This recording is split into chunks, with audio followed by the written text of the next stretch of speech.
One of the aspects of getting the most performance out of any race car is the wheel alignment. Regardless of how much money you've got tied up in your car, it really comes down to the contact patch between those four tyres that's going to define how fast or how slow your lap is. And when it comes to making changes at the track, this can be a little bit tricky, particularly if you are relying on a wheel alignment specialist. It's hard to take your wheel alignment specialist along to the track. Now we're here with Cole from Lyfe Motorsport at Sydney Motorsport Park with the Lyfe Motorsport R35 GTR to find out how they deal with it. Now, Cole, you've already had a pretty good start to World Time Attack 2019, resetting the R35 lap record. What have you just run? Ran a 1:30.0, so a couple seconds faster than our previous record, and it's just the tip of the iceberg. So dangerously close to the 29s. Oh, that's all I wanted. You know, if I could go 29.9, I'd be happy. So just being that close right out of the chute is pretty good.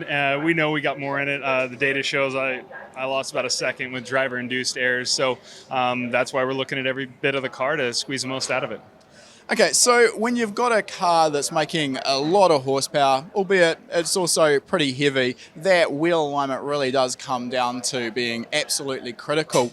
So I've just watched your crew there go through and perform a string wheel alignment. And I want to start by just talking about what you're actually looking for. What makes you decide on a particular change to your alignment, be that toe or camber? Well, that really depends on where you start. You know, you got to rough it in. And we know a lot about this car. We know how different handling characteristics and different changes affect it as far as magnitude of change. And we've really roughed in the car. We've got it working really well. And so we've aligned the car probably 6 times in the past few days. So really just dialing the thing in. A lot of that is data collected from the car, tire temperature, shock potentiometers, and then ultimately it's the driver's decision on what does the driver want the car to do in a particular corner. So we take that feedback, put it together, and come up with some logical change. So a lot of that you've built there from experience. I mean, you're no stranger to this particular car. You've been racing it competitively and winning for years in the car. So you've got that sort of background of data of what sort of camber and toe numbers, for example, you're likely to want for a given track. But you just talked about tyre temperatures. So can you talk about how you're using that tyre temperature data, what that data is telling you, and how you then interpret that and apply it to a particular change? Yeah, so it's what you want to ultimately do, the easiest way to say it, is use all the tire. So we want to see an even tire temperature spread across the entire tire. So we'll use a tire pyrometer that actually goes into the carcass of the tire that can read accurately the temperature that you're using the tire across the way. So you're working the tire more, it's going to create more heat. And we just go back and check it every single time to make sure that we're using all of the tire and maximizing the grip on each particular corner of the car. Now, I just want to clarify here, because when you're talking about a tire pyrometer, we're talking about a specialized tool made solely for the job of checking the tire tread temperature. So the important part here is that that tire pyrometer is actually inserted below the tread surface. So can you tell us how that's important compared to the likes of the basic, relatively cheap infrared temperature sensors that we see people use for maybe the temperature of the cooling system or something like that on the car? Right, so you'll see people measure with the infrared tire pyrometer, and in a professional fashion, they'll do it live, and they'll be able to see live tire data. That's the right way to use an infrared tire pyrometer. We use a traditional tire pyrometer where the probe goes into the rubber, and so we're not on the surface. The surface cools quickly, whereas the inside of the tire, you get a lot more accurate reading of what's really happening. So the probe actually inserts into the tire.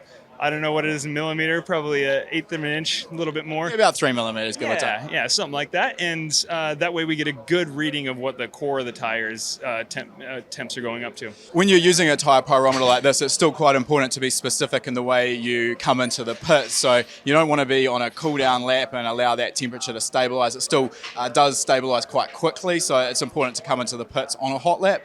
Absolutely, you got to bring it in hot if you want accurate data. So you're pushing all the way to the very last corner until you get into the pits, get here as quickly as possible, and you're grabbing the data immediately. So it's something that changes so quickly. That's why a lot of guys with the budgets and technology, they're measuring it live, and that's ultimately what you want. So the closest thing we can do that with the technology we have is bring it into the pits hot. All right, so once you've decided, based on that temperature profile that you're seeing with your tyre pyrometer, what changes to make, this is the tricky bit because a lot of people are relying on a wheel alignment specialist. Now, you're using a string alignment system here with a ruler, and I know to a lot of people this might look like a backyardish option, but the reality is anything but. We see this used in the upper echelons of motorsport. Can you tell us about that system and why you choose to use it? It's accurate, it's easy to transport, and it's the standard of motorsport. You know, I've seen Formula One cars aligned with strings, so it's accurate, repeatable, and it's right in front of you. So it's the best way that we know how to do it. All right, Cole, look, it's been interesting to get some insight into that. Hopefully the alignment checks that you've just made and any changes you're about to apply work, and we wish you all the best getting into the 29s this weekend. Thanks for the chat. I appreciate it, man. If you like that video, make sure you give it a thumbs up, and if you're not already a subscriber, make sure you're subscribed. We release a new video every week. And if you like free stuff, we've got a great deal for you. Click the link in the description to claim your free spot to our next live lesson.